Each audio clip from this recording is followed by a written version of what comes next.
$23,000. Gone. In the time it takes to blink, an entire life savings erased from existence.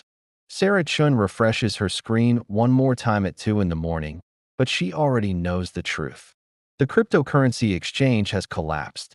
Her money has vanished into thin air. And she's about to learn the most expensive lesson of her life, a lesson that has destroyed fortunes for over 600 years. A lesson that starts with 10 cookies and a friend you thought you could trust. Before we dive into this story, let me ask you something. Right now, at this exact moment, who's holding your money? Your bank? An investment app? A cryptocurrency exchange? And here's the scarier question. What happens if they disappear tomorrow? Stick with me for the next 15 minutes, because what you're about to learn could save you from losing everything you've ever worked for. Let me show you how simple this really is. You're 5 years old, and you have 10 delicious chocolate chip cookies. Your friend Alex has this amazing cookie jar with a lock on it, and Alex promises to keep your cookies safe from your little brother who eats everything in sight. Sounds perfect, right? So you hand over all 10 cookies. Every single one. Alex smiles, takes the jar, and walks away. Your cookies are now completely in Alex's hands. Here's what you don't see. Alex gets hungry that night and eats 2 cookies, thinking he'll replace them later. Then Alex's mom, not knowing these are your cookies, gives 3 away to neighbors. Then the cookie jar falls off the counter and breaks, crushing 2 more cookies into crumbs. By the time you come back asking for your cookies, Alex only has 3 left. 7 of your 10 cookies are gone forever. You trusted Alex completely, and that trust just cost you 70% of your cookies. This is counterparty risk, and it's happening to your real money right now in ways you can't see. Let's jump into a time machine and travel back to the year 1434 to a city that glittered like gold under the Italian sun. Florence, the beating heart of the Renaissance. In this city stood a bank so powerful that even the Pope kept his money there. The Medici Bank. The name alone meant wealth, security, and prestige. If you had money in medieval Europe, you wanted it in the Medici Bank. Now meet Antonio, a silk merchant who has spent 20 years building his fortune one trade at a time. He's weathered storms at sea, negotiated with sultry traders in distant lands, and saved every coin with meticulous care. And where does he keep it all? The Medici Bank. Every last florin. Why would he spread his money across smaller, weaker banks when he could keep it all with the most powerful financial institution in the known world? But here's what Antonio couldn't see behind those marble walls. The Medici Bank had loaned massive sums to kings who would never repay them. They had invested in trade routes that were collapsing under political warfare. The cracks were spreading through the foundation, invisible to everyone who trusted them. And then in 1464, a major branch collapsed. Overnight, without warning, Antonio's entire fortune, 2 decades of backbreaking work, evaporated like morning mist under the Tuscan sun. All his eggs in one basket. And someone else dropped that basket. Now let's fast forward to 1930. To a dusty town in Oklahoma where the air tastes like drought and broken dreams. The Great Depression has begun its terrible work, crushing America under the weight of failed speculation and panic. A farmer named William walks into town on an October morning to buy seeds for spring planting. He's a simple man who doesn't understand the stock market or complicated finance. He understands soil, weather, and hard work. And he understands that Prairie State Bank has stood on Main Street since before he was born. His grandfather banked there. His father banked there. 3 generations of savings, all sitting in one place. But today, something is terribly wrong. A crowd has gathered outside the bank, silent and still like mourners at a funeral. The doors are locked. A handwritten sign hangs in the window, and William's heart stops as he reads it. Bank closed. All deposits frozen. The bank has failed, crushed under bad investments and the weight of desperate withdrawals. William's entire life, his children's future, his family's 3-generation legacy, locked behind doors that will never open again. He had trusted one basket, and that basket shattered. Do you see the pattern yet? Antonio in Renaissance Italy, William in Depression-era Oklahoma, and Sarah in modern-day Brooklyn, staring at her laptop screen in disbelief. Different centuries, different technologies, different countries, but the exact same mistake, the exact same devastating lesson. Here's what makes counterparty risk so dangerous. It's invisible right up until the moment it destroys you. When the Medici Bank was processing withdrawals smoothly, Antonio felt safe. When Prairie State Bank opened its doors every morning, William felt secure. When FTX was running Super Bowl commercials and backed by billionaire investors, Sarah felt protected. The risk doesn't feel real until it's too late. And by then, everything is gone. Let me break this down even simpler.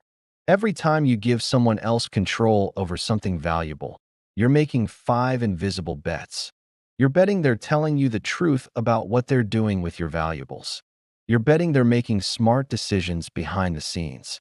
You're betting they haven't made promises to too many people that they can't possibly keep. You're betting they'll still be there tomorrow. And you're betting that even if they want to give your stuff back, they'll actually be able to. That's 5 bets on one person, one company, one institution. 5 ways to lose everything. Think about those 10 cookies again, but let's play this differently. Instead of giving all 10 cookies to Alex, what if you gave 2 to Alex, 2 to your sister, 2 to your grandmother, 2 you hide in your own room, and 2 you keep in your backpack? Now, if Alex eats his cookies or his jar breaks, you've only lost 2 cookies, not 10. You still have 8 cookies safe in other places. This is diversification.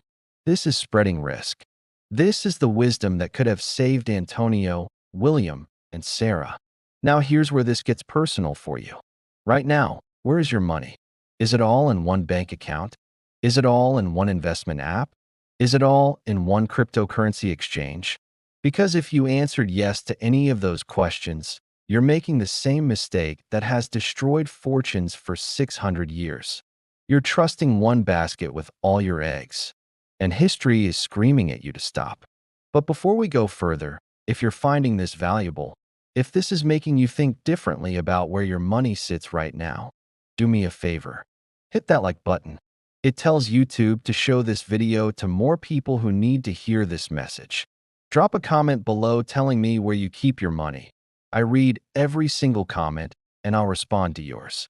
And if you want to keep learning how to protect your wealth in ways that actually make sense, subscribe to Easy Finance and hit that notification bell. We break down complex money concepts into simple stories that could genuinely save your financial life. Now let's keep going, because the next part is crucial. Let's return to Sarah in that Brooklyn apartment. The cryptocurrency exchange that held her $23,000 was called FTX.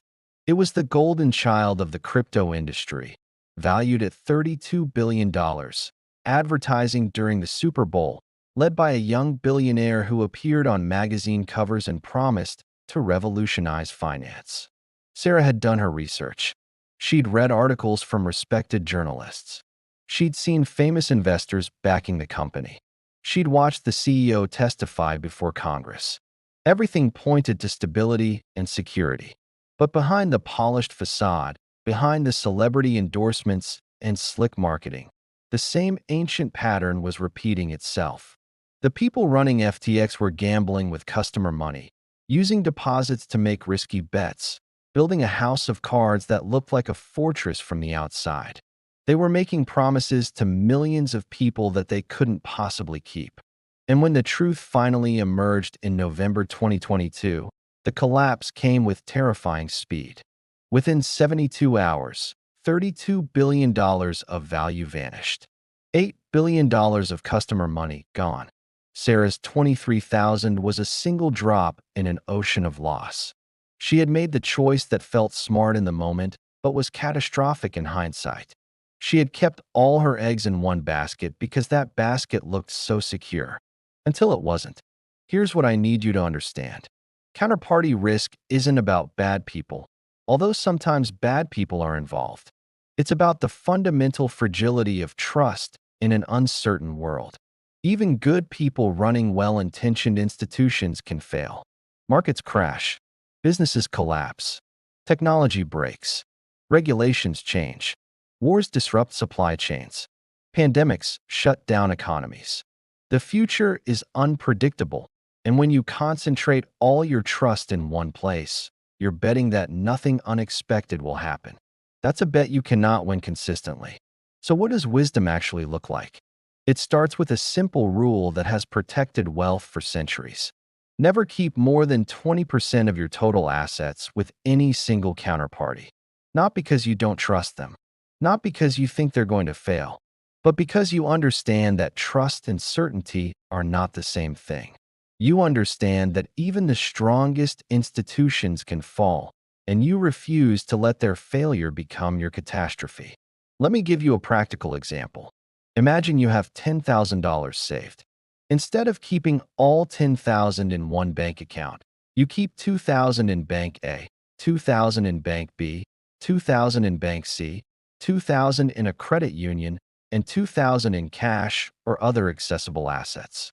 Now, if Bank A fails, you lose $2,000, which is devastating, but you still have $8,000 intact. You're wounded, but not destroyed.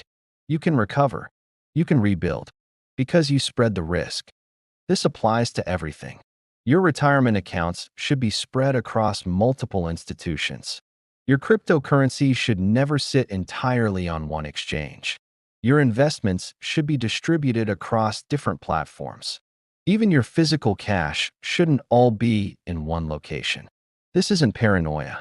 This is mathematics. This is the accumulated wisdom of every person throughout history who learned this lesson the hard way. There's a river in front of you, and you need to cross it. If there's only one large stone, you have to put all your weight on it and pray it holds. But if there are many stones, you can distribute your weight. If one stone crumbles or tips, you have others to catch yourself. You might get wet, but you won't drown. Your financial life works exactly the same way. Some of you watching this are thinking, but managing multiple accounts is inconvenient. It takes more time. It's more complicated. And you're absolutely right. Diversification is less convenient than concentration. But here's the question you need to ask yourself. Is the convenience of one basket worth the risk of losing everything? Ask Antonio if convenience mattered when the Medici Bank collapsed. Ask William if simplicity mattered when Prairie State Bank locked its doors. Ask Sarah if ease of use mattered when FTX declared bankruptcy at 2 in the morning. The temporary inconvenience of multiple baskets is infinitely preferable to the permanent disaster of one basket breaking. Sarah eventually rebuilt her savings over several years. But this time she did it differently. She opened accounts at 5 different cryptocurrency exchanges, never keeping more than 15% of her holdings with any single platform. She spread her traditional investments across 3 different brokerage firms. She kept emergency cash in 2 different banks. She learned to live with the extra steps, the additional passwords, the complexity of managing multiple relationships. Because she learned what centuries of financial disasters had been trying to teach her. Resilience isn't built on trust alone. Resilience is built on distributed trust, on spreading risk so widely that no single failure can destroy you. As dawn breaks over Brooklyn on some future morning, Sarah looks at her carefully distributed assets and feels something powerful. Not invincible, because she knows losses are still possible. Not immune to risk, because risk is inherent in existence itself. But resilient, bendable without breaking. Protected not by blind faith in one institution, but by the wisdom of diversification. This is the lesson written in the ruins of collapsed banks, shuttered exchanges, and broken promises across 600 years of financial history. The lesson that Antonio learned too late in Renaissance Florence. The lesson that William learned too late in Depression-era Oklahoma. The lesson that Sarah learned in the worst possible way on a cold November night in Brooklyn. All your eggs in one basket is a disaster waiting to happen. It always has been. It always will be. But here's the beautiful part. You don't have to learn this lesson the hard way. You can learn it right now, from this video, from these stories, from the accumulated wisdom of everyone who came before you. You can look at where your money sits today and make different choices. You can spread your risk. You can build resilience. You can protect yourself from the counterparty risk that has destroyed countless fortunes throughout human history. Before you click away, I need you to do 3 things. First, take 60 seconds right now and think about where all your money is. Write it down if you have to. Is it dangerously concentrated? Second, if this video changed how you think about financial security, smash that like button and share this with someone who needs to hear it. Your friend, your family member, anyone who might have all their eggs in one basket right now. And third, subscribe to Easy Finance if you haven't already, because we're building a community of people who refuse to learn expensive lessons the hard way. We simplify complex financial concepts so you can protect and grow your wealth intelligently. Hit that notification bell so you never miss a video that could save you from financial disaster. The eggs are fragile. They always have been. But when you carry them in many baskets, held by many hands, protected by wisdom instead of blind faith, those eggs stay safe. That's counterparty risk. That's the defense. And now you know how to survive in a world where trust is necessary but never sufficient. You spread the risk, you diversify the danger, and you remember that the safest fortune is never dependent on a single promise. Go check where your money is right now and make the changes that your future self will thank you for. I'll see you in the next video.